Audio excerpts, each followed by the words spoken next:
हम यहाँ drug addiction के साथ काम करते हैं, तो मुझे बताएं ड्रग एडिक्शन या ड्रग एडिक्ट्स के बारे में ज़्यादातर नज़रियात क्या होते हैं लोगों के? या ये ठीक नहीं हो सकते कभी, इसका कोई इलाज नहीं है, फेलियर है, बिल्कुल होपलेसनेस है, या कोई ऐसी चीज़ें कि इसकी बातें मान लो तो ठीक हो जाएंगे? नहीं नहीं, दोनों है। एक में वो ये दोनों ट्राई करते हैं। वो एक बार वो कोशिश करते हैं कि इसकी जो बात, अच्छा गाड़ी कह रहा है ना, चलो दे देते हैं, ठीक हो जाएगा। अच्छा फ़ोन कह रहे हैं ना, चलो ले देते हैं, ठीक हो जाएगा। वो कोशिश करके देखते हैं कि अगर इसको बहुत सारा, उसके पीछे फ़िलॉसफी ये होती है कि लव बॉम्बिंग करेंगे तो ठीक हो जाएगा। क्योंकि कहीं मशहूर था कि एक बंदा नशा इसलिए करता है कि वो दुखी होता है, तो वो उसको खुश करना चाहते हैं। बिल्कुल। तो जो हमारी इस तरह की स्टेटमेंट्स होती हैं ना, वो और ज़्यादा रीइंफोर्स कर देती हैं लोगों की ऐसी आइडियोलॉजी या थिंकिंग को कि हाँ, अगर इनको बहुत ज़्यादा प्यार करेंगे ना तो ये ठीक हो जाएंगे। तो अब उनके प्यार का अंदाज़ ये होता है कि वो आपकी बातें मानना शुरू कर देते हैं। बिल्कुल ऐसा, लेकिन वो ये थोड़ी बताता है, देखें उसका तो एडिक्शन का धंधा ही रुक जाएगा, सर्कल ही रुक जाएगा अगर वो ये कह देगा कि मैं तो मज़े के लिए करता हूँ। वो कहता है कि वो जो आपने मुझे बचपन में मारा था ना एक आधी दफ़ा, अगर आप मुझे ना मारते ना तो मैं आज नशे ना, मेरी आज ये हालत ना होती। वो जो आपने भाई को पढ़ने के लिए बाहर भेज दिया और मुझे नहीं भेजा ना, मैं इस वजह से नशे करता हूँ। वो जो आपने मुझे गाड़ी नहीं लेकर दी और फलां को ले दी ना, मैं इस वजह से नशे करता हूँ। तो वो रीज़न्स और एक्सक्यूज़ेस ऐसे ला कर प्रेजेंट कर रहा होता है कि माँ बाप जो होते हैं ना, वो उसमें आ जाते हैं।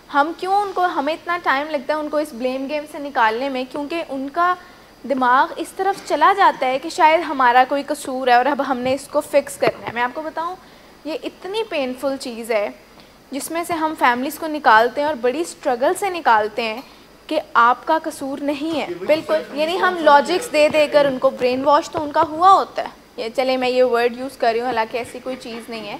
वो सोच रहे होते हैं कि मेरा कसूर है कि हंजरा आज नशा करता है, हमने डांटा बहुत, हमने फ़लाँ चीज़ की, हमने वो जो इसको गाड़ी नहीं ना दिलवाई, हमने वो जो फ़लाँ चीज़ नहीं ना की, हमारे घर का माहौल नहीं अच्छा, हम लड़ते थे आपस में तो बच्चा एडिक्शन में चला। तो ये रीज़न्स नहीं होती जिसकी वजह से बच्चा एडिक्शन में गया। हर केस में ये होता है, जब बंदे की नीयत होती है ना रिकवरी की, तो उनको ये लग रहा होता है कि मेरे ताल्लुकात बेहतर हो रहे हैं। ब्रेन वॉश सिर्फ तब पेशेंट्स को अपनी फैमिलीज़ लिखती हैं जब उनके अंदर ये ख्वाहिश होती है कि अभी मैंने मज़े करने हैं, once in a blue moon, weekends पे, ओकेजनली, कभी कभी जब ज़रूरत पड़ी, तब वो हमसे सड़ते कुड़ते रहते हैं। तब वो फैमिली से भी कहते हैं कि आप हमारे पेरेंट्स नहीं रहे, आप बदल गए हैं, आपका ब्रेन वॉश हो गया है।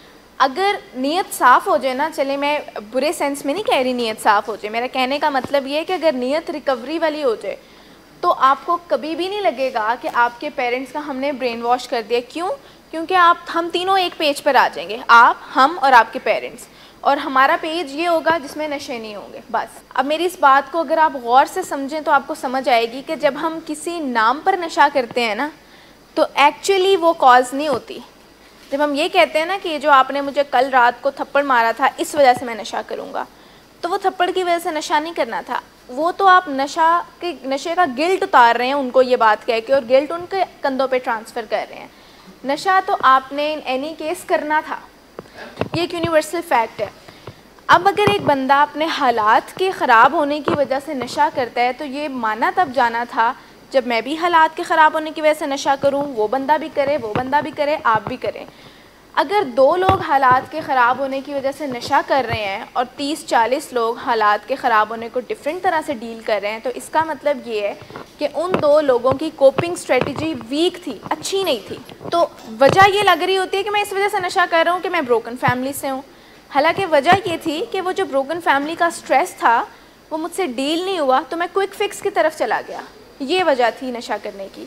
तो देखें, ये भी होता है कि अगर 8 लोगों का ग्रुप है ना और वो पोली ड्रगिंग में है, तो उनके दरमियान एक ऐसा बंदा भी फिट नहीं हो सकता जो सिर्फ चर्च करता है, क्योंकि वो कहेंगे तुम बच्चे हो अभी, मतलब ये उसको तो कोई नशा समझता ही नहीं। तो वो अब लोग पीयर प्रेशर को जब हैंडल नहीं कर पाते, तो बात सारी वही आ जाती है कि उनकी कोपिंग मैनेजमेंट जो है ना वो पुअर होती है। वो स्ट्रेस को नहीं डील कर पाते, वो क्रिटिसिज्म को नहीं डील कर पाते, वो पीयर प्रेशर को नहीं डील कर पाते, उनको नहीं पता होता मैंने नो कैसे करना है किसी को। तो बात वहाँ से ख़राब हो जाती है और वो कह देते हैं अच्छा चलो ठीक है मैं एक ट्राई कर लेता हूँ। और उस वक्त कभी उन्होंने ये नहीं सोचा होता कि मैं हुक कर जाऊँगा इस पर या मुझे एंड अप करना पड़ेगा एक रिहैब में। वो कहते हैं कि बस आज इनके साथ ज़रा रोम अराउंड करने के लिए, इनके साथ ज़रा शुगर लगाने के लिए आज बस मैं ये करूँगा, कि सिर्फ वो एक छोटा सा जिसको हनीमून पीरियड कहते हैं वो आपके कंट्रोल में होता है, छुप कर कभी कर लिया कभी ना किया।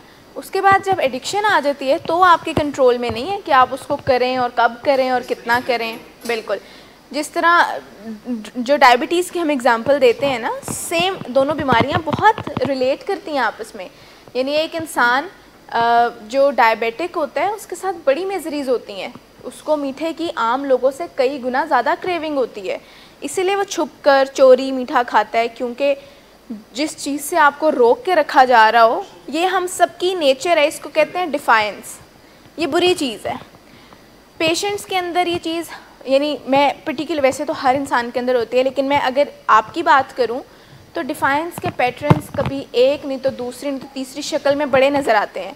जिस चीज़ से मना किया जा रहा हो ना कि ऐसे नहीं बैठना, वैसे ही बैठने को दिल करता है, फिर चाहे जितना मर्ज़ी मना कर दिया जाए। अगर बोल दिया जाए ना क्लासेस ग्रुप्स में से वॉशरूम में नहीं जाना, उतनी ही ज़्यादा अर्ज होती है। अगर मना कर दिया जाए ना कि आपने किचन से एक से ज़्यादा कॉफ़ी नहीं लेनी, नहीं भी पीता होता ना बंदा, उसको होता है कि नहीं मतलब मैंने 2 पीनी थी, एक क्यों। अगर मना कर दिया जाए ना, वैसे चाहे आप एक नॉर्मल सर्विंग ही खाते हो, अगर मना कर दिया जाए ना कि आपने दोपहर में इस सर्विंग से ज़्यादा नहीं लेना, नहीं, उसमें ये होता है ड्रग एडिक्शन में सबसे ज़्यादा इसलिए होती है डिफायंस, क्योंकि आप तो अपनी ज़िंदगी का बादशाह थे यहाँ आने से पहले, आप किसी से पूछते बताते नहीं थे, आप रूल करते थे उस घर पर और हर एक पर। तो यहाँ अगर जब आपको छोटी छोटी चीज़ों में बताया जाता है तो ये चीज़ बर्दाश्त नहीं हो रही होती, आप कहते हैं नहीं ऐसे ऐसे कैसे। देखें वैसे एल्कोहलिक्स ये कहते हैं या ड्रग एडिक्ट्स ये कहते हैं कि हम बच्चों के सामने इसलिए इतना खुला सब कुछ रखते हैं कि ये हमारा जब हाल देखेंगे तो ये इन चीज़ों के पास नहीं जाएंगे।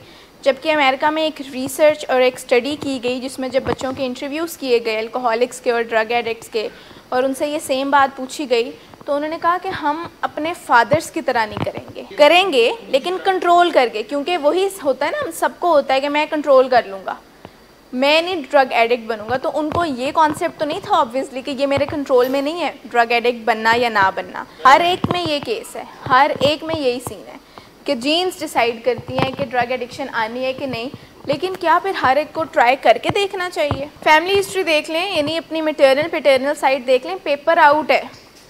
अब ज़रूरी नहीं है कि उनको ड्रग एडिक्शन हो, वैसे तो कहीं ना कहीं पाई जाती होगी। मुझे बताएं कोई घर ऐसा है जिसमें सिगरेट एक आधा बंदा ना पीता हो? आपके ख़ानदान में कोई ख़ानदान ऐसा नहीं है। देखें एक रिसर्च के मुताबिक पाकिस्तान में वैसे तो ओवरऑल कोई घर ऐसा नहीं है जिसमें ड्रग एडिक्शन ना हो, क्योंकि सिगरेट स्मोकिंग को ड्रग एडिक्शन समझा ही नहीं जाता, क्योंकि नस्वार करने को ड्रग एडिक्शन एल्कोहल लेने को ड्रिंकिंग समझा ही नहीं जाता, एल्कोहलिज्म समझा ही नहीं जाता। तो ड्रग एडिक्शन समझा जाता है हार्डकोर ड्रग्स को, कि अच्छा अगर कोई फ़लाँ चीज़ करता है तो वो ड्रग एडिक्ट है। नहीं, आप लोग अगर ये भी देखना चाहें ना कि मैं ड्रग एडिक्ट बनूंगा कि नहीं, तो अपने कुछ बिहेवियरल पैटर्न्स देख लें। आपको पता है नॉन केमिकल एडिक्शंस हमेशा हमारे अंदर एग्जिस्ट कर रही होती हैं। अगर हमने आगे जा अगर हम उन्हीं से अंदाज़ा लगा लेना तो हमें पता चल जाएगा कि हम कितने पानी में हम ड्रग्स लेंगे तो क्या हाल होगा। बिल्कुल उन्हीं रिसेप्टर्स को, क्योंकि ब्रेन वैल्यू न्यूट्रल है, हमारा ब्रेन स्क्रीन की तरह है, न्यूट्रल वैल्यू है, इस पर आप कुछ भी चला दें ये नहीं बोलेगी कि मेरे पे आप अच्छी चीज़ें चला रहे हैं कि मेरे पे गलत चीज़ें चला रहे हैं। समझ रहे हैं, हमारा ब्रेन इस तरह वैल्यू न्यूट्रल है। तो उसको नहीं पता कि ये बंदा कोकेन कर रहा है, क्योंकि वो जो उसके रिसेप्टर्स हैं वो जाकर उन रिसेप्टर्स के साथ अटैच होंगे जहाँ से प्लेजर मिलता है। तो अब चाहे वो आप खाने से ले रहे हो, एक कोई बर्गर खा रहा हो और उसको वहाँ जाकर रिसेप्टर्स अटैच हो रहे हैं, अब चाहे कोई कोकेन कर रहा हो, अब चाहे कोई बिंज वॉच कर रहा हो स्क्रीन को, अब चाहे कोई फुटबॉल खेल रहा हो, अब चाहे कोई बॉक्सिंग करके मार खा रहा हो, अब चाहे कोई शॉपिंग कर रहा हो बहुत ज़्यादा, सेम जगह पर जाकर वो रिसेप्टर्स अटैच होते हैं और उस बंदे का पैटर्न रीइंफोर्स हो जाता है। तो मैंने नॉन केमिकल एडिक्ट्स को भी इतनी ही या एट टाइम्स ड्रग एडिक्शन से ज़्यादा तकलीफ़ में देखा है, जो आते हैं और उनसे कुछ छोड़ा नहीं जा। जैसे फूड एडिक्ट्स को कभी देखा है आपने, कितनी तकलीफ़ में होते हैं। खाना खाने से पहले वो for the lack of a better word मैं ये कह रही हूँ, मरे जा रहे होते हैं खाना खाने के लिए, मतलब रहा नहीं जा रहा होता। और खाना खाने के बाद इतना गिल्ट होता है उनको कि एट टाइम्स रोना आ जाता है। तो ये अब उनका एक पैटर्न है ना जो ख़राब हो चुका है। यानी खाना खाने से पहले उनको होता है कि खाऊंगा नहीं तो बचूंगा नहीं, और खाना खाने के बाद इतना गिल्ट, एपिटाइट आहिस्ता आहिस्ता ज़्यादा होती जाती है, बीमारियां आती जाती हैं, लेकिन उनसे फिर भी कॉन्सिक्वेंसेस के बावजूद खाना नहीं छोड़ा जाता।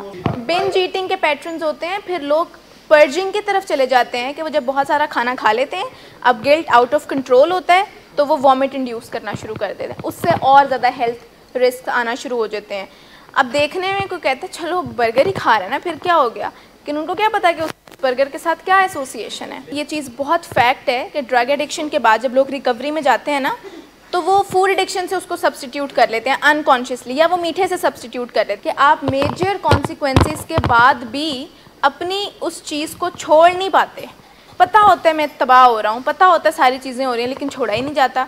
नॉन केमिकल एडिक्शंस भी ऐसी होती हैं, पता होता है सब कुछ ख़राब हो रहा है, लेकिन हमेशा खाने के बाद नए अहदो पैमान हो रहे होते हैं, कल से नहीं खाना, कल से डाइट, और ड्रग्स लेने के बाद भी फ़ौरन एक सुकून वाली कैफियत आ जाती है और दिल करता है नहीं अब बस ख़त्म, अब से आगे नशे नहीं करने। तो जब आप गिल्ट ट्रिप पर जाते हैं तो फिर आप नए अपने आप को चैलेंजेस देते हैं कि अब से ऐसा कुछ भी नहीं करना। मैं ये बात कर रही हूँ कि एक आप अपनी इन क्वालिटीज़ को पहचान सकते हैं अंदर, कि अगर आप अपनी खाने की क्रेविंग को, जब आप देखते हैं किचन में 1:30 अगर आप भाग रहे होते हैं किचन की तरफ, तो अगर आप अपनी खाने की क्रेविंग को मैनेज करना शुरू हो जाएं, तो ये तो अंदर आप नेट प्रैक्टिस करी जा रहे हैं कि आप बाहर जाकर अपनी ड्रग की क्रेविंग को भी मैनेज कर सकते हैं। और यही आपको चीज़ फ़ायदा दी हुई है कि आपका अभी तक एब्सटिनेंस से मसले नहीं हमें आए। हाँ, बिहेवियर के इश्यूज़ आ जाते हैं तो हम वो डील कर लेंगे, लेकिन ड्रग अभी तक हमें चैलेंज नहीं ये फेस करना पड़ा। तो आप लोग जब दवाई पर सारी चीज़ें डालते हैं ना, तो मशहूर है, मासूम लोगों को आप कहते रहते हैं अपने पेरेंट्स को दवाइयों से वेट बढ़ गया, वो भी आगे से मान लेते हैं। दवाइयों से कभी भी वेट नहीं बढ़ता। हाँ, दवाइयाँ आपकी एपिटाइट को इंक्रीज़ कर सकती हैं, बट आप अपनी एपिटाइट को किसी और चीज़, अगर आप खाने की सर्विंग कम और साथ सैलड्स और फ्रूट्स ले लें तो भी तो पूरा हो जाता है ना, पेट भर जाता है ना। लेकिन अगर आपने 2 सर्विंग्स बिरयानी या ऐसे ही लेनी हो तो वेट गेन होगा और इल्ज़ाम आ जाता है बेचारी दवाई पर। आप लोग ना 2 चीज़ों को कन्फ्यूज़ कर रहे हैं। भूख लगना और ज़्यादा खाना अलग बात है। यानी जब ड्रग्स कर रहा होता है बंदा तो उसका खाना पीना होता ही ड्रग है, तो भूख नहीं लगती, अंडरस्टैंडेबल है। जब ड्रग्स माइनस हो जाती हैं तो भूख लगना शुरू हो जाती है। बट ऐसा नहीं है कि भूख इतनी लग रही है कि आप 4 पराठे और इस तरह की चीज़ें खा लें। भूख लगती है तो आप अपनी लिमिट से थोड़ा ज़्यादा खाना खा लेते हैं, कुछ आपको खाने का टेस्ट अच्छा लगना शुरू हो जाता है, कुछ एक ग्रुप में सारे बैठे हुए हैं तो आप ज़्यादा खा लेते हैं। अब जब आप ज़्यादा खाते जा रहे हैं तो आप अपने आप को आदत ज़्यादा खाने की डाल रहे हैं, क्योंकि अब आपका स्टमक साइज़ जो है ना वो बड़ा हो गया, वो पुरानी वाली एपिटाइट से, पुरानी वाली सर्विंग से वो भरता नहीं है। तो आहिस्ता आहिस्ता आपने खुद एक्सपैंड किया है उससे। एक तो दें एक चीज़, दूसरा अपनी असेसमेंट से देख लें कि जिनके वेट के मसले हैं उनको आप सर्विंग उतनी दें जितनी हमने रिकमेंड की हुई है, और अगर कोई एक्स्ट्रा एक आधा मांग रहे हैं और उनके वेट के इश्यूज़ नहीं है तो आप चलें उनको दे दें। तो ये मैंने उनसे लास्ट टाइम बात की थी, इसलिए वो किसी को 3 किसी को 4 दे रहे थे। वो इसलिए नहीं दे रहे थे कि वो फेवरेट है और वो फेवरेट नहीं है। तो आप लोग भी इनके साथ कंप्लाई किया करें, क्योंकि हम तो आपको ही कह सकते हैं, लेकिन हम अकाउंटेबिलिटी उनकी करते हैं कि आप क्यों, क्योंकि किचन स्टाफ के साथ हमेशा ये मसले होते हैं। जो खाना बनाते हैं ना जो लोग, अब ये एक फैक्ट है साइकोलॉजिकल के उनको खिलाने का बड़ा शौक़ होता है। वो आपको सर्विंग भर भर के देते हैं और फिर आप उनको जितना मर्ज़ी मना कर दें, कम दिया करें, तो वो कहते हैं अच्छा आप प्लेट में छोड़ दिया करें। लेकिन क्योंकि उनके दिल को खुशी होती है तो वो आपको ज़्यादा खाना देते हैं। डॉक्टर सदाकत को अब जाकर ये चीज़ वो अचीव कर सकें कि वो अपने किचन स्टाफ को सिखा सकें कि मुझे कितनी सर्विंग देनी है, क्योंकि जो लोग खाना बनाते हैं उनका दिल करता है बस फिर खिलाते रहें, और अगर आप लोग उन्हें मना नहीं करेंगे तो वो खिलाते रहेंगे। तो हम भी उन्हें मना करते रहते हैं, आप भी किया करें, क्योंकि अपना ख्याल आप लोगों ने रखना है। दवाई और भी बड़ी कॉम्प्लिकेशंस आती हैं। दवाई के बहुत मसले होते हैं, जिनके जो अंडरवेट होते हैं उनको दवाई देने में भी बहुत मसले होते हैं, जो ओवरवेट होते हैं उनको फिर ज़्यादा दवाई देनी पड़ती है। फिर ज़्यादा दवाई से जब ड्राउजीनेस आती है या एंग्जाइटी के सिम्टम्स आते हैं तो वो चैलेंज बन जाता है एक। तो काफ़ी ज़्यादा चैलेंजेस प्लेट में आ जाते हैं एक डॉक्टर के लिए। तो आप लोगों को चाहिए कि हमारे साथ इन छोटी छोटी चीज़ों पर ताउन किया करें और मिल्क शेक्स ना मांगा करें। मिल्क शेक्स नहीं मिल सकते। अब ये भी एक नज़रिया है ना कि दवाइयाँ वेट बढ़ाती हैं, तो इस नज़रिए को शिफ्ट करें। वो हमने लास्ट टाइम जो 2 पिक्चर्स देखी थी, जब हमें लॉजिक और वो सारी चीज़ें नज़र आ गई तो हमने दूसरी पिक्चर भी मान ली थी ना कि हाँ 2 फेसेस नज़र आ रहे हैं, और फिर एक में हमें मल्टीपल चीज़ें नज़र आना शुरू हो गई थी। तो जो चीज़ आपको कन्विंस कर ले लॉजिक और साइंटिफिक बेसिस पर, उसको हम अपना लें। आज ये बात थोड़ी क्लियर हो गई है, आई होप थोड़ी क्लियर हुई है कि दवाइयाँ वेट गेन नहीं कराती डायरेक्टली। बीच में कोई और फैक्टर लाजमी होता है, या हमेशा ये होता है कि आप ज़्यादा खा रहे होते हैं या आप वॉक एंड एक्सरसाइज के स्ट्रक्चर में नहीं होते, या आप कोई और ऐसा काम कर रहे हैं जिससे कि वेट गेन हो रहा है, तो अपना ये पैराडाइम शिफ्ट करें कि मेरी दवाई ने डायरेक्टली मेरा वेट गेन नहीं करवाया।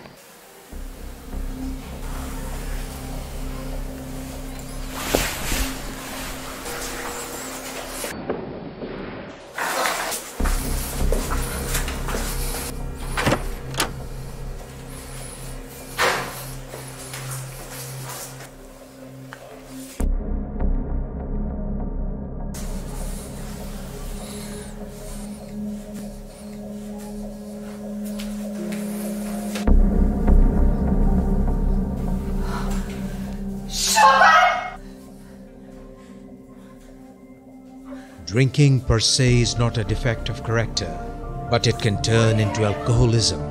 It is treatable at any stage. Get help, because he won't. Get help from willing ways. Get help from anywhere, but do get help now. You have waited too long for a miracle. Here it is. Get help. Get help. Get help. ये कुछ चीज़ें हैं जो आपको paradigm shifting experience को और ज़्यादा understand करने में ज़्यादा मदद देती हैं। जैसे need to shift your paradigm to a new deeper inside out level. जैसे मैंने बताया कि कोई भी पैराडाइम जब आपने शिफ्ट करना होता है, तो मतलब कोई भी नया पैराडाइम जब आपको साइंटिफिक बेसिस पर क्लिक कर जाता है और आप दोबारा बहस बराए बहस वाली स्ट्रेटजी में नहीं जाते, तो उसे एक्सेप्ट कर लें। जैसे हर वक्त ये फियर, जैसे मैंने अभी थोड़ी देर पहले बात की कि अगर आपको कोई लॉजिक्स दे रहा हो, अगर आपको कोई साइंटिफिक चीज़ें बता रहा हो और कह रहा हो कि आप जिस चीज़ पर बहुत ज़्यादा रिजिड हो रहे हैं वो चीज़ फैक्ट नहीं है, और आपको उसके बदले में अच्छी इन्फॉर्मेशन मिल रही है जो साइंटिफिकली प्रूवन है, तो उस नए पैराडाइम पर शिफ्ट कर जाएं। रातों रात कोई चीज़ नहीं होती। यानी मैं आपको बताऊं, अगर आपके हालात और आपकी बॉडी लैंग्वेज में कॉन्ग्रुएंस हो ना, मुताबिकत हो, तो ये नॉर्मल चीज़ है, इससे घबराने की ज़रूरत नहीं। मैं एग्जांपल से समझाती हूँ। जैसे अगर आप खुदा न खास्ता किसी फ्यूनरल पर जाते हैं जहाँ डेथ हुई होती है, और आप देखते हैं कि लोग रो रहे हैं, उदास हैं, परेशान हैं, चुप हैं, तो हालात और लोगों के जज्बात एक जैसे हैं, इनके अंदर मुताबिकत है, तो ये चीज़ नॉर्मल है। क्या आप कभी परेशान हुए किसी फ्यूनरल पे किसी को रोता देखकर? नहीं, अंडरस्टैंडेबल है। इसी तरह आप किसी फंक्शन पर जाते हैं तो आप देखते हैं वहाँ पर लोग बड़े चिरपी से, बहुत खुश, एक्साइटेड से नज़र आते हैं। क्या परेशान होते हैं कि ये क्यों खुश हैं? नहीं, क्योंकि नॉर्मल चीज़ है। तो जब कोई पेशेंट ट्रीटमेंट में आता है क्राइसिस इंटरवेंशन के बाद या वैसे भी, और उनको पता चलता है अच्छा मैं इतने दिन के लिए यहाँ पर हूँ, और वो पैनिक कर जाते हैं और वो रोला डाल देते हैं और वो कंप्लायंट नहीं होते और वो फैमिली के साथ लड़ते हैं, ये चीज़ इंतहाई नॉर्मल है। इंतहाई नॉर्मल मैं इसको इसलिए कह रही हूँ कि आपके जज्बात और आपका इन्वायरमेंट बिल्कुल मुताबिकत में है।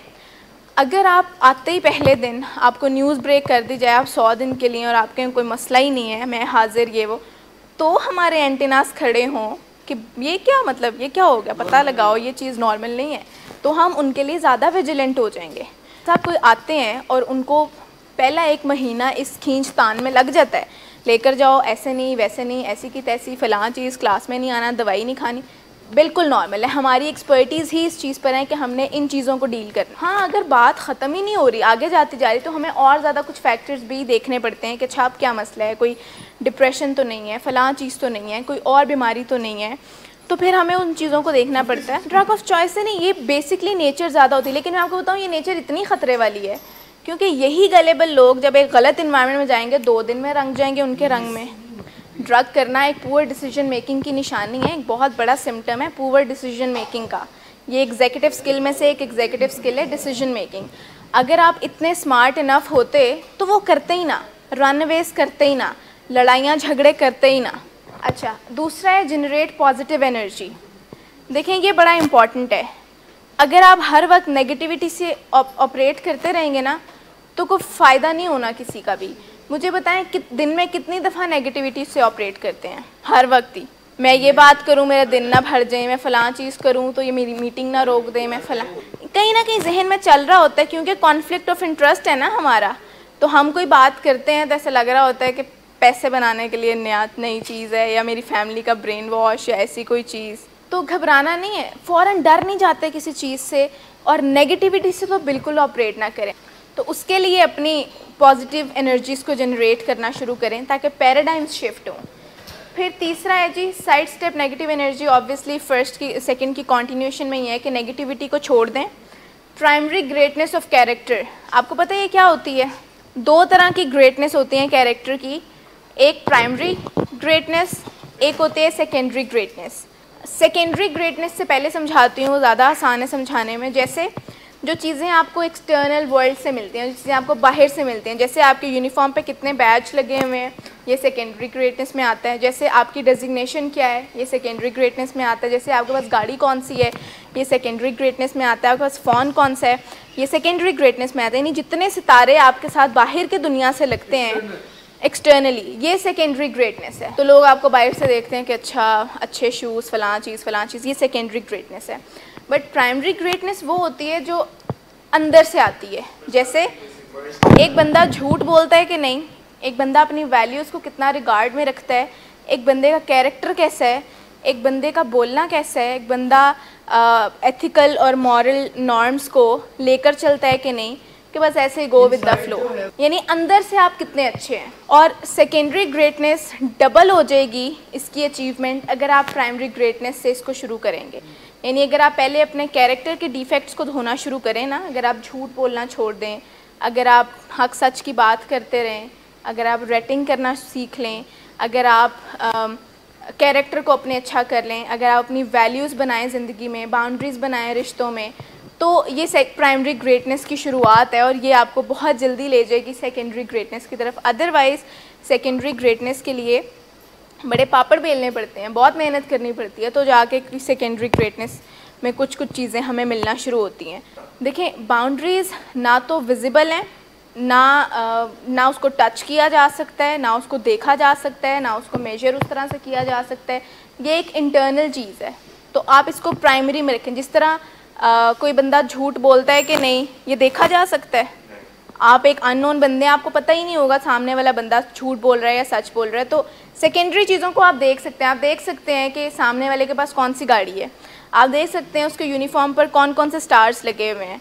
तो ये वो चीज़ें हैं जो हम बाहर से, आप देख सकते हैं किसी के पास कौन सी डिग्री है, किसी के पास डिग्री है कि नहीं, ये चीज़ें आप देख सकते हैं। कोई डिस्टिंक्शन में पास हुआ था कि ऐसे ही सी या बी ग्रेड में या ऐसे कुछ, तो जो चीज़ें सेकेंडरी ग्रेटनेस में आती हैं वो ये हैं सारी। अच्छा, उसके बाद अवॉइड कॉन्फेसिंग ऑफ अदर्स सिन। हम कितना लेग पुल करते हैं ना, किसी की कोई चीज़ देख ली और उस पर मजाक उड़ाना शुरू कर दिया। तो जब हम दूसरों के सिंस को कॉन्फेस करते रहेंगे हमेशा, फ़लाँ ये करता है, फ़लाँ वो करता है, तो अपनी लाइफ में कोई सेंस ऑफ अचीवमेंट नहीं होगी और वैसे भी हर वक्त नेगेटिविटी रहेगी। आपके घर वाले आपको किसी की एग्जांपल देंगे तो आप उस पर कोई कमेंट कर देंगे, फ़लाँ तो ये करता है, फ़लाँ तो रिश्वत लेता है। यानी नेगेटिविटी आपके अंदर से ही नहीं ख़त्म होगी। तो ये चीज़ एक आपके लिए बेहतर है कि सामने वाले को तो पता भी नहीं चलता आप उसकी पीछे उसको किस किस नाम से बुलाते हैं, उसको तो पता भी नहीं चलता, लेकिन आपके अंदर तो नेगेटिव एनर्जीज आती रहती हैं ना हर वक्त। तो उससे बचने के लिए आपको ये वाला पॉइंट समझने की ज़रूरत है। उसके बाद डोंट फील विक्टिमाइज्ड, जिसमें चैम्पियन होते हैं हमारे पेशेंट्स। मैं बेचारा, हम कहते हैं जो हमारे पेशेंट्स का जो ड्रग एडिक्शन में जो मंत्रा होता है ना, वो यही होता है, मैं बेचारा, सारे जुल्म हुए ही मेरे साथ हैं।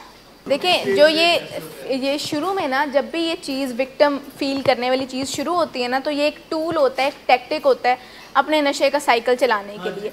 लेकिन ये आपने इतनी बार अपने आप से कह दिया होता है कि आपको इस पर यकीन आ जाता है। आपको पता है रेपुटेशन आपको यकीन दिलाती है।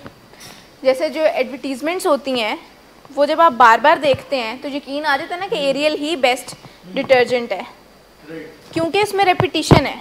जब आप बार बार कोका कोला की ऐड देखते हैं, तो जब आप कोई किसी मॉल में जाते हैं कुछ लेने, तो जहन में क्या आता है, क्या लेना है, गर्मी बहुत है, चलो जी कोक लेनी है। तो जिस भी चीज़ की रेपिटिशन है ना, वो आपका यकीन उसकी तरफ दिलाती है। तो अगर आप अपने आप को 10 दफ़ा दिन में ये तसव्वुर में लाते हैं ना कि मैं बेचारा हूँ, मेरे माँ बाप ने की मेरे साथ वैसे बड़ी ज़्यादती है, मुझे विलिंग वेस में एडमिट करा दिया, तो सच लगना शुरू हो जाता है कि मैं बेचारा हूँ। हालांकि बेचारे कोई नहीं है, आप कोई भी बेचारा नहीं है। ये सिर्फ शुरुआत हुई थी एक टेक्टिक से जिसने नशा कराने में थोड़ी हेल्प की। करते करते आपको इस पर यकीन आ गया। अब हम यहाँ पर, अब अगर हम आपके इस विक्टिम रोल को रीइंफोर्स करते रहेंगे, रीअश्योर करते रहेंगे, तो ये स्ट्रेंथन होगा। मैं आपको बताऊं, हमारे ब्रेन को सूट करता है विक्टिम रोल में रहना। हमारा ब्रेन डिज़ाइन ऐसे हुआ है कि उसको सूट करता है कि मुझे बेचारगी में रखा जाए और रिस्पॉन्सिबिलिटी नाम की कोई चीज़ ना हो मेरी लाइफ में। जैसे जब पेशेंट्स आते हैं और वो आकर हमें अपनी पूरी स्टोरी सुना रहे होते हैं और वो उस ट्रॉमा में से निकलना नहीं चाह रहे होते, जिसमें से हम कहते हैं अच्छा इसको छोड़ें, आप स्ट्रक्चर में आएँ, आप ये बात करें, तो वो हमें ये यकीन दिलाना चाह रहे होते हैं कि मेरी फैमिली बुरी है, मेरी फैमिली को इंडोर करें क्योंकि उनको इलाज की ज़रूरत है, उन्होंने मेरी ज़िंदगी बहुत तबाह कर दी। तो हम आपको शुरू में अच्छे इसलिए नहीं लगते क्योंकि हम आपकी उस थॉट को एंटरटेन नहीं करते। अगर आप किसी अपने दोस्त वगैरह को बताएं तो वो कह सकते हैं कि यार वैसे बहुत जुल्म है, बहुत वैसे बुरे हैं तुम्हारे पेरेंट्स, उन्होंने ऐसा क्यों किया तुम्हारे साथ, तुम ब्रोकन फैमिली से हो, उनको तुम्हारा ख्याल होना चाहिए था। तो आपको अच्छा फ़ील होता है, बिल्कुल आपको अच्छा फ़ील होता है कि देखो ये है जिसने मुझे समझा है, क्योंकि उसने आपके साथ सिंपैथी की और आपको उसी मड में बैठे रहने दिया जिसमें आप बैठे हुए थे। लेकिन अगर कोई एम्पैथाइज़ करना जानता है ना, तो वो आपको आपके साथ कनेक्ट करते हुए कि हाँ बुरा तो हुआ है तुम्हारे साथ, लेकिन कोई मसला नहीं, अब माँ बाप के साथ ना बिगाड़ो, उनके साथ बना कर रखो, ठीक हो जाएंगे मामले, तुम टेबल टॉक करो, ठीक करो चीज़ों को, तुम रिस्पॉन्सिबिलिटी लो, बड़े बेटे हो तुम घर के, ऐसे ना करो। अब वो अगर ये बातें करना शुरू हो गया ना, तो आप उन्हें अपने फ्रेंड की लिस्ट में से आउट कर देंगे। क्यों? क्योंकि उसने आपको रियलिटी चेक दिया। हमारे ब्रेन को ये चीज़ अच्छी नहीं लगती जब उसे रियलिटी चेक्स दिए जाते हैं कि तुम रिस्पॉन्सिबिलिटी क्यों नहीं लेते इस चीज़ की। तो आगे से कहते हैं तुम्हारे साथ ऐसा होता ना तो तुम्हें पता चलता, तुम ब्रोकन फैमिली से होते, या तुम उन चीज़ों में से गुजरते, या तुम्हारे पेरेंट ने दूसरी शादी की होती ना तो मैं फिर तुमसे पूछता। तो हमारा अब ये काम है कि हम फैमिलीज़ की भी जब बात सुनते हैं और आपकी भी जब बात सुनते हैं तो आप लोगों के साथ कनेक्ट करते हैं कि हाँ बहुत बुरा हुआ, ऐसा नहीं होना चाहिए था, लेकिन अब से आप इन चीज़ों को फिक्स करें, अब से आप फ़लाँ चीज़ करें, क्योंकि हमने उस मड में से निकालना भी तो है ना। अगर हम भी साथ रोना शुरू कर दें बैठ कर कि बहुत जुल्म हुआ और ये वो, और आपको भी ना निकालें उस चीज़ में से, तो मुझे बताएं कोई फ़ायदा होगा? बहुत सी फैमिलीज़ हमें कहती हैं, एट टाइम्स पेशेंट्स कह देते हैं कि आपको नहीं एहसास इस चीज़ का, क्योंकि आपका फ़र्स्ट हैंड एक्सपीरियंस नहीं है, या आपके दिल पत्थर हो चुके हैं इस तरह की स्टोरी सुन सुन के। तो दिल पत्थर नहीं होते, आपको लगता है दिल पत्थर हो जाते होंगे? आज भी जब कोई पहला पेशेंट आता है, जब फ़र्स्ट डे हमारी उनसे मुलाकात होती है, मैं अपने कोलीग्स के बिहाफ पर भी ये चीज़ कहूँगी, तो हमें दुख होता है उनकी हालत देखकर, क्योंकि हर कोई मिज़रेबल हालत में आता है यहाँ पर। फैमिलीज़ टूटी फूटी होती हैं, इमोशनल मैनेजमेंट होती कोई नहीं है। तो ऐसा नहीं है कि हम सुबह शाम ऐसी फैमिलीज़ को देख देख कर पत्थर हो चुके हैं। हाँ, अब हम हर फैमिली के साथ रो नहीं सकते, क्योंकि अगर हम भी रोएंगे और वो भी रोएंगे तो कौन किसकी हेल्प करे। घरों में यही होता है ना कि बेबस हो जाते हैं सारे। जब कोई हेल्पलेस होता है तो फिर उसके पास कुछ नहीं होता, तो फिर वो रोते हैं। तो हम क्योंकि हेल्पलेस नहीं हैं, हम आपको हेल्प कर सकते हैं, तो हम रोते नहीं, हम कहते हैं अच्छा चलो ज़िम्मेदारी लेते हैं, आज थोड़ी ज़्यादा तकलीफ़ है, कल बेहतर हो जाएगी, ये बात करें अपने बेटे से, फ़लाँ बात करें, ये वीडियो देखें, फ़लाँ वीडियो देखें, अच्छा ये होमवर्क करें, आज मीटिंग करें, आज मीटिंग ना करें, क्योंकि हमें यकीन होता है कि चीज़ें आगे चलकर बेहतर हो जानी हैं। तो अगर आप भी इन सारी चीज़ों को देखना शुरू करेंगे और अपने आप को विक्टिम रोल में से निकालेंगे, तो आप बड़ी जल्दी प्रोग्रेस की तरफ जाएंगे। बस ये सोचना छोड़ दें कि मेरे साथ ज़्यादती की है इन्होंने, मुझे चौथी दफ़ा रिहैब में डाल दिया, मैं इतना बड़ा हूँ, ये वो, इन्होंने मेरे स्टेटस का ख्याल नहीं रखा, मेरे दोस्तों को बता दिया। विक्टिम रोल में से बिल्कुल ही निकल आएँ, ज़िम्मेदारी लेना शुरू करें अपनी ज़िंदगी में सारे मसलों की, क्योंकि ज़रूरी नहीं है कि हमारी ज़िंदगी में जितने मसले अगर मेरी वजह से नहीं हुए तो मुझे उन्हें फ़िक्स नहीं करना। हम ये सोचते हैं ना कि मैंने तो ब्रोकन फैमिली से होने के बाद मैंने, या माँ बाप के झगड़ों के बाद मैंने नशा शुरू किया था, तो अब मेरा इसका मतलब ये है कि मेरी पे ज़िम्मेदारी नहीं आती अपने आप को नशा छुड़ाने की। क्यों? क्योंकि मैंने तो उनकी लड़ाई की वजह से किया था। तो ज़िंदगी में बहुत सी चीज़ें ऐसी होती हैं जिसकी वजह आप नहीं होते नुकसान की, लेकिन आपको वो फ़िक्स करनी पड़ती हैं। जैसे अगर आपका फ़ोन टूट जाता है टेबल से गिरकर, या कोई बच्चा गिरा कर तोड़ देता है, तो आपका तो कसूर नहीं था, लेकिन क्या आप उसको रिपेयर नहीं कराते? क्या आप नया नहीं लेते? करते हैं ना। अगर आपने कपड़े धोए और आप घर से बाहर चले गए और जब पीछे से आंधी तूफ़ान आ गया और कपड़े वापस गंदे हो गए, तो घर आते हैं, आपका तो कोई कसूर नहीं था, तो क्या आप फिक्स नहीं करते उस सारी चीज़ को? तो आपकी ज़िंदगी में भी XYZ जिस मर्ज़ी रीज़न की वजह से आपने नशा शुरू किया, अब हालात इतने ख़राब हो गए हैं कि समझ नहीं आ रही करें कैसे। और अगर कोई हेल्पिंग हैंड प्रोवाइड कर रहा है तो कसूर आपका नहीं था कि आप हुक कर गए उस चीज़ पर, लेकिन आप छोड़ने पर तो कोशिश कर सकते हैं, एफ़र्ट कर सकते हैं। रिस्पॉन्सिबिलिटी ले सकते हैं। तो अब से ये करना शुरू कर दें, विक्टिम रोल में ना जाएं, क्योंकि विक्टिम रोल आपको नीचे से नीचे लेकर जाता रहेगा उस मर्ड में, और आपको बिल्कुल जो है ना वो थ्राइव नहीं करने देगा अपनी लाइफ में, थ्राइव क्या सर्वाइव भी नहीं करने देगा। ये चीज़ें क्लियर हैं कि अपने पैराडाइम्स को कैसे शिफ्ट करना है, किन किन पॉइंट्स से शिफ्ट करना है।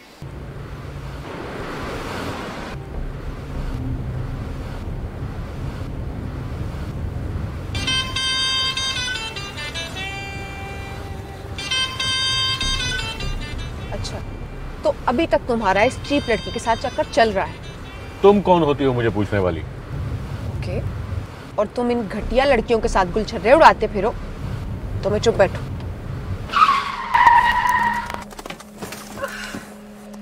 Gate out. Drinking per se is not a defect of character, but it can turn into alcoholism. It is treatable at any stage. Get help, because he won't. Get help from willing ways. Get help from anywhere, but do get help now. You have waited too long for a miracle. Here it is. Get help. Get help. Get help. अब 3 maturity कॉन्टिन्यूम्स हैं हमारे पास जो हमें 7 habits पढ़ने से पहले सीखना ज़रूरी है। सबसे पहला है डिपेंडेंस, दूसरा इंडिपेंडेंस, तीसरा इंटरडिपेंडेंस। देखें, जब भी कोई इंसान ड्रग एडिक्शन में होता है या बाइपोलैरिटी में इवन होता है या मूड की डिफ़िकल्टी में होता है, तो वो डिपेंडेंट होता है, वो डिपेंडेंसी के लेवल पर होता है। जब भी कोई इंसान ड्रग एडिक्शन में होता है या बाइपोलैरिटी के साथ होता है या किसी और साइकेट्रिक इलनेस के साथ होता है या इमोशनल डिसफंक्शनिंग के साथ होता है, तो वो डिपेंडेंसी के लेवल पर होता है। डिपेंडेंसी के लेवल पर इसलिए कि वो अपने मूड मिजाज को फ़िक्स करने के लिए किसी चीज़ पर इन्हिसार करता है। अगर वो दुखी है तो उसका बस नहीं है कि वो अपना मूड ठीक कर ले, तो वो पॉकेट से निकालता है अपनी चीज़, वो नशा कर लेता है और वो मूड ठीक कर लेता है। अगर वो स्ट्रेस्ड आउट है तो वो फिर नशा करता है, अपना स्ट्रेस दूर कर लेता है। उसको घर वाले उसके मुताबिक चलते हैं, यानी वो घर वालों पे इस तरह से डिपेंडेंट है इमोशनली कि माहौल उसके मुताबिक चलेगा तो वो अच्छा फ़ील करेगा। कोई बाहर आने जाने का टाइम उससे पूछ कर डिसाइड किया जाएगा तो वो अच्छा फ़ील करेगा। यानी वो अपनी ज़िंदगी में फ़िज़िकली, इमोशनली, साइकोलॉजिकली डिपेंडेंट है दूसरे लोगों पर। ये चीज़ समझ आ रही है? अब जब वो 7 हैबिट्स सीखता है तो पहली जो 3 हैबिट्स हैं ना, वो उसको इस डिपेंडेंसी में से निकालती हैं। पहली 3 हैबिट्स सीखने के बाद वो इंडिपेंडेंट हो जाता है। लेकिन हमारे यहाँ क्या समझा जाता है, यानी हमारे कल्चर में, कि इंडिपेंडेंस ही सब कुछ होती है। ऐसा है ना, इंडिपेंडेंट हो जो, इंडिपेंडेंट हो जो, कि पहली 3 हैबिट्स जो है ना वो आपको डिपेंडेंसी के लेवल में से निकाल के इंडिपेंडेंट बनाती हैं, आपको ख़ुद मुख्तार बनाती हैं कि आप अपनी मूड, अपनी सोचों, अपने जज्बात में ख़ुद मुख्तार हो जाएं, कि आपको ज़रूरत ना पड़े कि कोई और चीज़ आपके पास हो तो आप एंटरटेनमेंट के उसमें से गुजरें। आपको ज़रूरत ना पड़े कि मेरा मूड ख़राब है तो मुझे अल्कोहल पीनी ही पड़ेगी कि मैं अच्छा फ़ील करूं। अच्छा, अब बात यहाँ पर ख़त्म नहीं होनी चाहिए थी कि पहली 3 हैबिट सीख ली हैं और इंडिपेंडेंट हो गए हैं तो सब कुछ ख़त्म नहीं हो गया, अब बस और क्या ज़्यादा सीखने की ज़रूरत है। इन्होंने तीसरी चीज़ क्यों ऐड की है, इंटरडिपेंडेंस। देखें, इंडिपेंडेंस क्या होती है? ख़ुद मुख्तारी होती है बेसिकली, कि आप किसी चीज़ पर इन्हिसार नहीं कर रहे होते अपने मूड को, अपनी फीलिंग को ठीक करने के लिए। तो क्या बात यहाँ ख़त्म नहीं हो जानी चाहिए थी? एक बंदे को इंडिपेंडेंट कर दिया आपने, अब वो डिपेंड नहीं कर रहा किसी चीज़ पर, किसी इंसान पर, किसी फीलिंग पर, अब वो अपने लिए काफ़ी हो गया। इंटरडिपेंडेंस का जो कॉन्सेप्ट है ना, वो इसलिए आया है कि हम सारे सोशल एनिमल हैं, हम अकेले रह नहीं सकते। तो जब आप इंडिपेंडेंट हो भी जाएंगे ना, तो आपको लोगों के साथ मिलजुल कर ज़िंदगी गुजारना इंटरडिपेंडेंस सिखाएगी, जो आप आखिरी यानी अगली 3 हैबिट्स सीखते हैं। पहली 3 हैबिट्स आपको डिपेंडेंसी में से निकाल के इंडिपेंडेंट बनाएंगी। अगली 3 हैबिट्स आपको लोगों के साथ मिलजुल कर रहना सिखाएंगी। और जो 7वीं हैबिट है वो आपको ज़िंदगी के हर एरिया को शार्प करते रहने को सिखाएगी। अच्छा, अब इंटरडिपेंडेंस का जो कॉन्सेप्ट है वो इस तरह से है कि फॉर एग्ज़ाम्पल एक CEO है तो उनके पास सारी स्किल्स नहीं होती। कितनी स्किल्स होती हैं? यानी वो बंदा CEO वही बनता है जिसके पास हर तरह की स्किल है, लेकिन क्या वो अकेले कोई ऑर्गेनाइजेशन चला सकते हैं? उनको मैन पावर की ज़रूरत होगी, जिसके लिए उनको इंटरडिपेंडेंसी। क्या एक प्लेयर बहुत अच्छा है, वो अकेला मैच जीत सकता है? उसको पूरी टीम की ज़रूरत होगी। तो जब आपके पास सारी स्किल्स आ जाएं तो आप अकेले फिर भी सर्वाइव नहीं कर सकते। आपको लोगों की, डिफरेंट ब्रेन्स की, और आपको लोगों की ज़रूरत पड़ेगी ज़िंदगी के हर एरिया में। इसीलिए जो अगली 3 हैबिट्स हैं वो आपको लोगों के साथ मिलजुल कर रहना सिखाती हैं, और फिर आखिरी हैबिट आपको इन सारी चीज़ों को नए सिरे से शार्प करते रहना सिखाती है। फर्स्ट हैबिट का मैं इंट्रोडक्शन यहाँ पर आपको देती जाऊँगी। ये मैंने सारी फ़िलॉसफी बताई है अभी तक, 7 habits of highly effective people, जो कि एक प्रोग्राम है, एक बुक भी है, बहुत शानदार बुक है। ऐसे लोगों के लिए बनाई गई है जो ज़िंदगी में इफ़ेक्टिव होना चाहते हैं।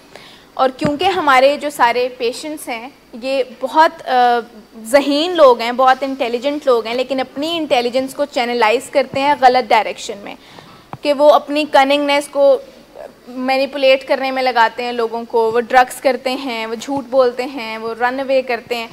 तो आप लोग क्योंकि एक अच्छा दिमाग रखते हैं, तो अगर आप अपनी इंटेलिजेंस को अच्छी तरह से चैनलाइज करेंगे और आप स्किल्स सीख लेंगे तो आप काफ़ी अच्छी ज़िंदगी गुजार सकते हैं। अगर आप अपनी लाइफ में इफ़ेक्टिव होना चाहते हैं तो ये 7 आदतें हैं जिनको अगर आप अपना लेंगे तो आप उन इफ़ेक्टिव लोगों में काउंट होंगे जो सक्सेसफुल होते हैं। ये प्रोग्राम बनाने से पहले एक क्वेश्चन पूछा गया था कि who is successful here and why, कि दुनिया में कौन लोग कामयाब होते हैं और क्यों कामयाब होते हैं। तो जब सारे सक्सेसफुल लोगों पर रिसर्च की गई तो पता चला कि उनके अंदर, उन सब के अंदर ये 7 तरह की आदत हैं जो कॉमन है, जो हर उस बंदे में है जो कामयाब है। फिर चाहे वो यहाँ पर लाहौर में बैठे हों, फिर चाहे वो लॉस एंजलिस में बैठे हों, फिर चाहे वो कहीं और बैठे हों, अगर वो कामयाब हैं तो उनके अंदर ये 7 आदतें लाजमी होती हैं। तो अगर हम भी अपनी लाइफ में इफ़ेक्टिव होना चाहते हैं तो हम इन 7 आदतों को सीखकर बहुत प्रोडक्टिव हो सकते हैं, बहुत ग्रो कर सकते हैं। जिसमें से जो फर्स्ट हैबिट है ना वो है बी प्रोएक्टिव। बी प्रोएक्टिव का क्या मतलब है? प्रोएक्टिव का क्या मतलब है? यानी अगर आपको फ्यूचर में कोई चैलेंज आने वाला है या अगर आपको फ्यूचर में कोई काम करना है और उसके लिए आप पहले से ही तैयारी करके रख लें तो इसको कहते हैं प्रोएक्टिव होना। यानी आपने पहले से ही तैयारी कर ली है। इसका एक और मतलब भी है जो इसका बहुत, यानी अगर आपने प्रोएक्टिविटी को समझना हो तो आप रिस्पॉन्सिबिलिटी टेकिंग भी यूज़ कर सकते हैं वर्ड, क्योंकि जब आप आने वाले कामों की पहले से ही तैयारी कर लेते हैं तो आप रिस्पॉन्सिबिलिटी ख़ुद ले लेते हैं। फॉर एग्ज़ाम्पल 1 साल के बाद एग्ज़ाम है और अगर आप पूरा साल पढ़ते रहें तो मुझे बताएं कि नताइज क्या होंगे। तो जो पूरा साल साथ साथ पढ़ते हैं वो बच्चे कभी कंप्लेन करते हैं पेपर आउट ऑफ सिलेबस था, टीचर बहुत स्ट्रिक्ट थी, छीन लिया मुझसे पेपर, टाइम नहीं दिया मुझे पूरा। ये वाली कंप्लेन कौन लोग करते हैं? जिन्होंने पढ़ा नहीं होता साथ साथ और जिन्होंने मतलब रिस्पॉन्सिबिलिटी नहीं लेनी होती, तो वो ब्लेम गेम की तरफ जाते हैं कि पेपर आउट ऑफ सिलेबस था, मुश्किल था, फ़लाँ चीज़ थी, फ़लाँ चीज़ थी। ये तो ज़ाहिर है वो नहीं बताते कि मैंने नहीं पढ़ा था। तो प्रोएक्टिविटी का मतलब है रिस्पॉन्सिबिलिटी टेकिंग। जब हम आने वाले कामों की पहले से तैयारी कर लेते हैं तो इसका मतलब ये है कि हम आने वाले कामों को पहले से तैयार करके ज़िम्मेदारी ले रहे हैं नताइज की। तो अगर कोई ड्रग एडिक्शन की तरफ चले जाते हैं और उनको कॉन्सिक्वेंसेस का नहीं पता होता, आप ब्लेम गेम करके तो मुझे बताएं कोई फ़ायदा नहीं है ना। तो रिस्पॉन्सिबिलिटी ले लेते हैं कि मैंने यहाँ के बाद, यहाँ से इलाज करवाने के बाद मैंने किस तरह से अपनी लाइफ को गुजारना है। अगर आप प्रोएक्टिविटी सीख लेंगे ना, पहली हैबिट आपको आज़ाद कर देगी, आज़ाद करने की तरफ आपको कदम बढ़ा देगी कि आपको ज़रूरत नहीं पड़ेगी कि माँ बाप को भी इंडोर करें या फ़लाँ चीज़ करें या दवाइयाँ कम करें या मेरा फॉलोअप कम करें या मुझे जाते ही काम पर भेजें। नहीं, इन सारे क्वेश्चन से आप दूर हो जाएंगे अगर आप पहली चीज़ यानी ज़िम्मेदारी ले लेंगे कि मैंने अपनी प्रॉब्लम्स को ख़ुद फिक्स करना है। और क्योंकि मैं अपनी प्रॉब्लम्स को ख़ुद फिक्स नहीं कर सकता तो जो लोग मेरी हेल्प कर रहे हैं मैंने एज़ इट इज़ उनकी बात सुननी है, जिसे एक्चुअल मीनिंग में सरेंडर करना कहते हैं। कि मिस मैंने अपनी ज़िंदगी को 20 साल जो है ना वो दे दिए थे, मेरी ज़िंदगी तबाही के अलावा कुछ भी नहीं हुई, सारे डिसीजंस मैंने किए। अब 20 को आप अपने अपने हिसाब से कर लें कि 5 साल, 10 साल, 4 साल, 3 साल, कि मैंने इतने साल अपनी मर्ज़ी की है, लेकिन रिज़ल्ट ये है कि मैं यहाँ पर बैठा हुआ हूँ और मेरी लाइफ डिसफंक्शनल है। तो अब ज़िंदगी के अगले साल, 1 साल, 2 साल, 3 साल, जितने आप लोग कहते हैं रिकवरी के लिए ज़रूरी हैं, मैं आप लोगों के आगे सरेंडर करता हूँ कि जैसे आप लोग कहेंगे मैं इफ़ और बट किए बगैर वैसे करूँगा। देखिए वो लोग होते हैं, वो पेशेंट्स होते हैं जिनके दिल अभी जो मोमिन नहीं हुए होते, जिनके दिल में अभी होता है कि दिया जिन्होंने जलाया होता है कि मैंने नशा करना है, हल्का फुल्का करना है, वीकेंड्स पे करना है, कभी कभार करना है। अभी मैंने शुरू में भी सेशन में ये बात की थी कि जिन पेशेंट्स के हमसे गिले होते हैं ना, जिन भी पेशेंट्स के हमसे गिले होते हैं वो ज़्यादातर वो होते हैं पेशेंट्स जिनके दिल में ये होता है कि बाहर जाकर देख लूँगा, करनी तो मैंने अपनी है। हमारे जो पेशेंट्स होते हैं ना, मैंने ये स्टेटमेंट बहुत सुनी है कि आप लोग खुश ही नहीं हो रहे। उनका ये होता है कि मैंने नशा छोड़ा है आपके लिए, अब आप लोग सुबह शाम ज़रा करें मुझे सलाम। तो हमारे पेशेंट्स कहते हैं आप भूल गए, अपने फैमिली से कहते हैं। एक मदर ने अपने बेटे से कहा कि आप चीख रहे हो बेटा मुझ पर, तो वो कहते हैं आप भूल गई हैं कि मैं कैसे चीखा करता था। तो वो कहते हैं कि मैं जो पहले था अब जो मैं बदल गया हूँ, तो आप लोग सुबह शाम ज़रा लाइन में खड़े होकर सलाम किया करें मुझे, क्योंकि मैं बदला हूँ। हालांकि उनको ये चीज़ ज़हन में रखनी चाहिए कि वो नशा किसके लिए छोड़ रहे हैं। और जब यहाँ से जाने वाले दिन होते हैं ना, तो वो बड़ी तैयारियाँ शारियाँ हो रही होती हैं, फ़लाँ चीज़ को मैरिनेट कर दें, फ़लाँ चीज़ कर दें, घर में फ़लाँ केक आ जाए, फ़लाँ रिश्तेदारों को बुला लें। तो हम फैमिली से कहते हैं कि ऐसे ना करें, ये तासुर ना दिलाएं कि बड़ा कोई आप तीर मार के आ रहे हैं, अपने लिए करके आ रहे हैं जो भी कर रहे हैं। और जब आखिरी दिन पेशेंट हमसे बहुत मिल कर जा रहे होते हैं ना, फ़लाँ मैं इसको भी मिल लूँ, फ़लाँ को भी, किचन वालों को भी अल्लाह, तो हम कहते हैं कि ऐसे ना करें, मेरा दिल डर रहा है, आपने कल आना है अभी।